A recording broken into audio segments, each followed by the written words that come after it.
আসসালামু আলাইকুম এভরিওয়ান। আজকে ডিম দিয়ে একটি নাস্তার রেসিপি শেয়ার করব।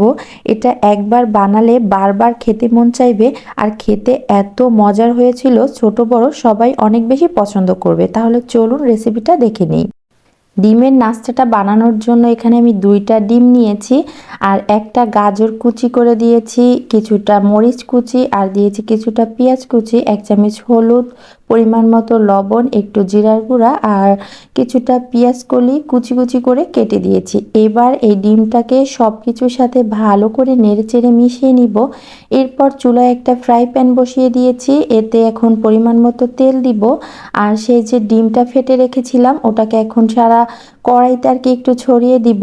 তো এই ডিমটা দিয়ে পুরো কড়াইতে আর কি ছড়িয়ে দিচ্ছিলাম, যাতে সব জায়গায় সমানভাবে ছেট হয়ে যায়। ওই পিঠটা যখন একটু ভাজা হয়ে যাবে তখন হচ্ছে একটু মানে ঘুরিয়ে ঘুরিয়ে একটু মুড়িয়ে মুড়িয়ে নিব পেঁচিয়ে। আসলে আর কি দেখেই বুঝতে পারছেন যে আমি কিভাবে করছি। তো আমার হচ্ছে ডিমটা দেওয়া একটু মোটা হয়ে গিয়েছিল, তাই উঠানোর সময় একটু ভেঙে গিয়েছিল। যাক, এতে কোনো সমস্যা নেই। তারপর আমি থেমে নেই, ও উঠানোর সময় আবারও ভেঙে গেল। ধুর, কি হলো বলেন তো।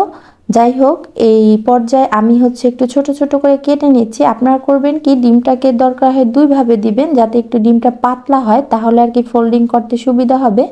তো এভাবে আমি ছোট ছোট করে কেটে নিয়েছি, দেখতেই পাচ্ছেন।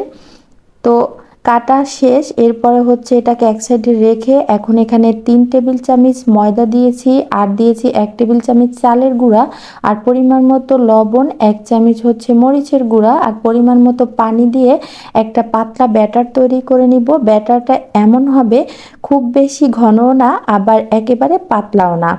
আশা করছি দেখেই বুঝতে পারছেন। তো এগুলোকে ভালো করে নেড়ে চেড়ে আমি ব্যাটারটা তৈরি করে নিয়েছি। তো এরকমটা হয়েছে।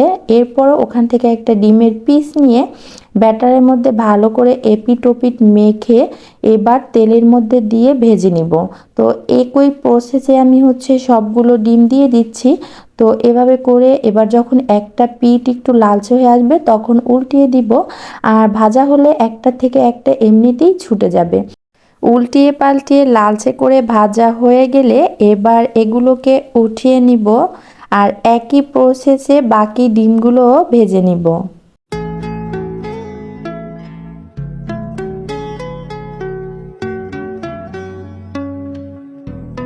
ডিমের এই নাস্তাটা রেডি। একবার বাসায় বানিয়ে খেয়ে দেখবেন, সবাই অনেক বেশি পছন্দ করবে। আর যারা ডিম খেতে চান না বা পারে না তারা কিন্তু এভাবে ট্রাই করতে পারেন, একদম চেটেপুটে খেয়ে নিবে। তো বন্ধুরা, আজকে এখানেই বিদায় নিচ্ছি। আল্লাহ হাফেজ।